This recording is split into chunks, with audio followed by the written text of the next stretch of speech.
My friends, we have toppled a political dynasty.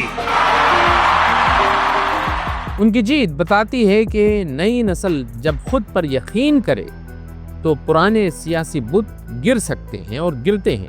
Modi کے بعد کا ہندوستان بھی اگر متبادل قیادت چاہتا ہے تو اس ماڈل پر وہ غور کرے۔ And it's me, Zahran Mamdani. Morning, New York City. The government's job is to actually make our lives better. So what's your take? I should be the mayor. In the words of Nelson Mandela, it always seems impossible until it is done. وہی جواں ہے قبیلے کی آنکھ کا تارا، شباب جس کا ہو بے داغ ضرب ہو کاری۔ ناظرین، آج بات کریں گے زہران ممدانی کی کامیابی کے بارے میں۔ The cost of living is the real crisis. Let's talk about the housing crisis. I'm freezing. Your rent as the next mayor of New York. The name is Mamdani. M-A-M-D-A-N-I. You should learn how to say it because we got to get it right.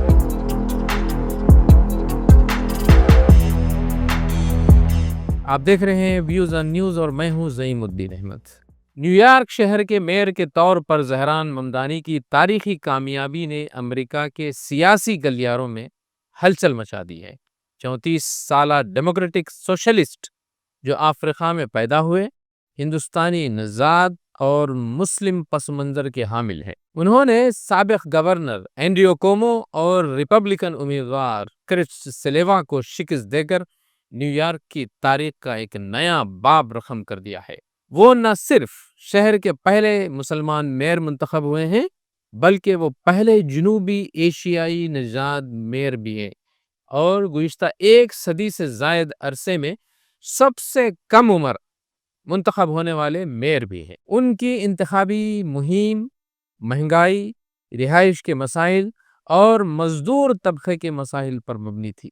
انہوں نے قومی سطح پر یعنی national level پر توجہ اپنی طرف مبذول کرائی اور شدید تنقید کے باوجود بھرپور عوامی تائید ان کو حاصل رہی۔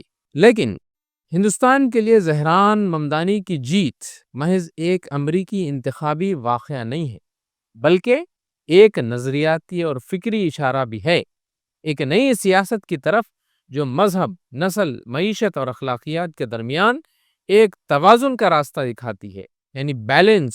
یہ کامیابی 7 مختلف زاویوں سے یعنی پہلوؤں سے ہندوستانی سماج اور سیاست کے لیے اہم معنی رکھتی ہے۔ ناظرین، جانتے ہیں وہ کیا ہے۔ پہلا، ایک جدید مسلم شخص کی شناخت۔ زہران ممدانی اس مسلم شناخت کی نمائندگی کرتے ہیں جسے مغربی میڈیا اور ہمارے ملک کا ہندوتوا بیانیہ اکثر مسخ کر کے پیش کرتا ہے۔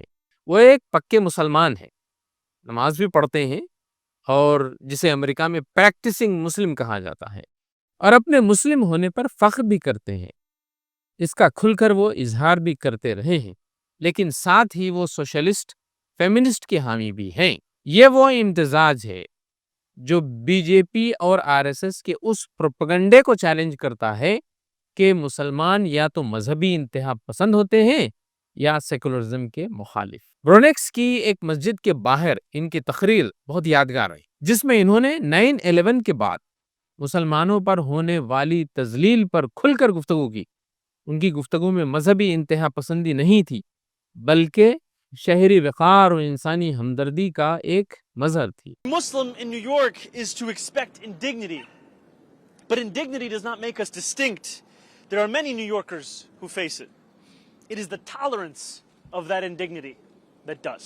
انہوں نے ایک شامی نژاد امریکی فنکارہ سے شادی کی، ایک ایسا رشتہ جو ثقافتی سرحدوں کو مٹا دیتا ہے۔ یہ وہ تصویر ہے جس میں ایمان، انصاف اور مساوات کا ایک ساتھ نظر آنا دکھتا ہے۔ یہ تصویر مودی حکومت کی طالبان نواز سفارتکاری کے مقابل ایک متبادل مسلم سیاسی اخلاقیات کو پیش کرتی ہے۔ دوسرا پہلو، زہران ممدانی کی شخصیت 3 براعظموں کا سنگم ہے، افریقہ، ایشیا اور امریکہ۔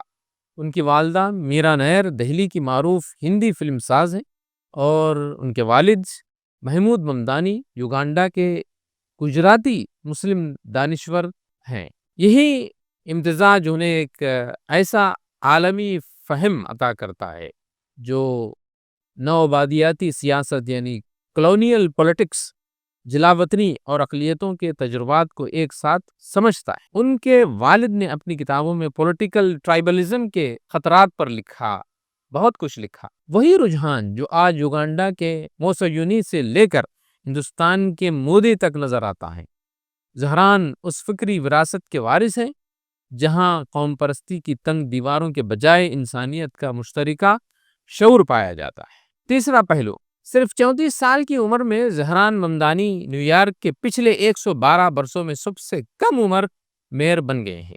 ان کی جیت محض انتخابی کامیابی نہیں ہے بلکہ نسلی اور عمرانی تبدیلی کا اعلان کیا ہے۔ انہوں نے نوجوان ووٹروں میں 2 گنا برتری حاصل کی، وہی طبقہ جو مہنگے شہروں میں گھر نہیں خرید سکتا، قرض میں ڈوبا ہوا ہے اور روایتی سیاست سے بیزار ہے۔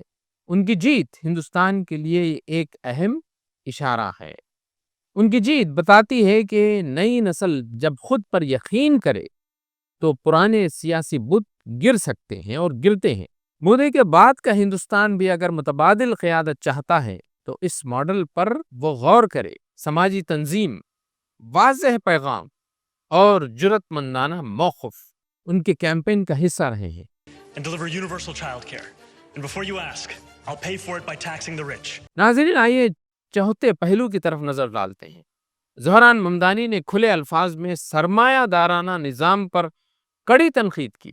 ان کی پالیسیوں میں کرایہ ختم کرنا، بس سروس مفت کرنا، سرکاری سطح پر راشن اسٹور کھولنا اور کم از کم اجرت $30 فی گھنٹہ مقرر کرنا، یہ ساری چیزیں ان کے کیمپین میں شامل تھے۔ انہوں نے سرمایہ داروں پر ٹیکس بڑھانے کی تجویز بھی دی، یعنی ریاست کو عوام کی بنیادی ضروریات کی ضمانت دینی چاہیے۔ Do you think that billionaires have a right to exist?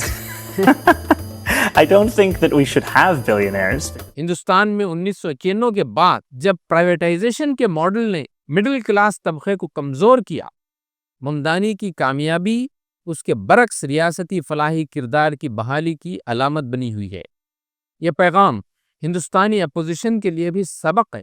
Hindustan کا توڑ ہندو مذہبی سیاست نہیں، معیشت ہے۔ پانچویں چیز، امریکی سیاست میں اسرائیل کے خلاف بولنا تقریباً خودکشی کے برابر سمجھا جاتا ہے، لیکن زہران ممدانی نے غزہ میں نسل کشی کے خلاف آواز بلند کی اور زوردار آواز بلند کی۔ اسرائیلی وزیر اعظم نتن یاہو کو جنگی مجرم قرار دیا اور کہا کہ اگر موقع ملا تو اسے گرفتار کریں گے۔ Would Mayor Mamdani welcome Benjamin Netanyahu to the city? No, as mayor, New York City would arrest Benjamin Netanyahu. This is a city that our values are in line with international law. It's time that our actions are also. وہ سیاست دان جو سب کو خوش کرنے کے لیے جھوٹ بولتے ہیں، اور ان کے برعکس ممدانی نے حق کے ساتھ کھڑے ہونے کو ترجیح دی۔ چھٹا پہلو، زہران ممدانی نے ایک امریکی سیاستدان ہونے کے باوجود مودی کو جنگ مجرم کہا ہے اور RSS کی فرقہ پرست سیاست پر کھل کر تنقید کی۔ انہوں نے دیوالی کے موقع پر ہندو ووٹروں سے کہا، میں ایک ایسے ہندوستان میں پلا بڑا ہوں جہاں ہر مذہب کا احترام تھا۔ آج کے ہندوستان میں یہ جذبہ ختم ہو رہا ہے اور یہی ہماری سب سے بڑی شکست ہے۔ ان کی یہ جرأت مندانہ گفتگو اس بات کا ثبوت ہے کہ مسلمان سیاستداں بھی اکثریت پسند ہندوستان کے تصور کے سب سے بڑے مخالف ہو سکتے ہیں۔ یہی وہ پیغام ہے جو ہندوستان کے موجودہ سیاسی منظر میں کہیں گم ہو گیا ہے۔ اب ساتواں پہلو، زہران ممدانی کی جیت اب امریکی حدود سے نکل کر ساری دنیا میں پھیل چکی ہے۔ ڈیموکریٹک پارٹی ان کی مہم کو ایک ماڈل کے طور پر دیکھ رہی ہے، جس میں سوشلسٹ معیشت، نوجوان قیادت اور اخلاقی جرأت کا ایک امتزاج ہے۔ لیکن ہندوستان کے لیے سب سے بڑا سبق یہ ہے کہ اصولوں پر مبنی سیاست اب بھی کامیاب ہو سکتی ہے۔ یہ جیت بتاتی ہے کہ اگر پیغام خلوص سے دیا جائے، کمیونیکیشن کا ٹول بہت ہی واضح رہے، تو عوام سرمایہ دارانہ طاقتوں یا مذہبی قوم پرستی کے شعور کے باوجود سچائی کو پہچان سکتے ہیں۔ On January 1st, I will be sworn in as the mayor of New York City. Dhahran Mamdani نے یہ ثابت کر دیا ہے کہ جدید سیاست کا مستقبل ایمان، مساوات اور انصاف کے امتزاج میں پوشیدہ ہے، نہ کہ سرمایہ دارانہ نظام، مذہب یا قوم پرستی کے نعروں میں۔ تو ناظرین، یہ تھا آج کا ویوز آن نیوز۔ کسی اور موضوع پر ہوگی ملاقات اگلے ایپیسوڈ میں۔ زعیم الدین احمد کو اجازت دیں۔